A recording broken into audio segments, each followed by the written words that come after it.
La couverture sanitaire au Bénin, c'est de pouvoir prendre en charge les personnes à faible revenu dans le domaine de la santé. On peut définir la couverture sanitaire universelle comme une situation dans laquelle toutes les personnes et toutes les communautés ont accès à des soins de santé dont ils ont besoin pour rester en bonne santé, sans que les coûts de ces soins-là les appauvrissent ou pire les empêchent d'avoir cette bonne santé-là.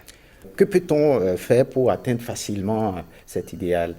Le premier constat, c'est que les pauvres ont été les seuls perdants dans tout le processus. Les élites ont tiré leur épingle du jeu, les partenaires financiers ont tiré leur épingle du jeu, mais c'est les pauvres qui ont été les seuls perdants. C'est peut-être une utopie qu'il faudrait éviter. Il n'y a aucun pays au monde qui pourrait se targuer d'avoir déjà atteint complètement la couverture sanitaire universelle.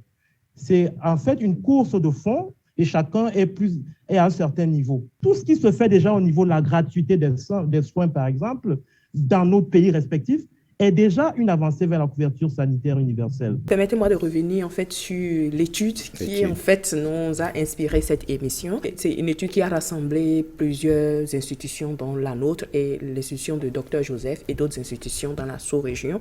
Et l'objectif de cette étude, c'était de comprendre justement les enjeux pour l'atteinte de la couverture sanitaire universelle lorsqu'on prend l'angle de l'économie politique.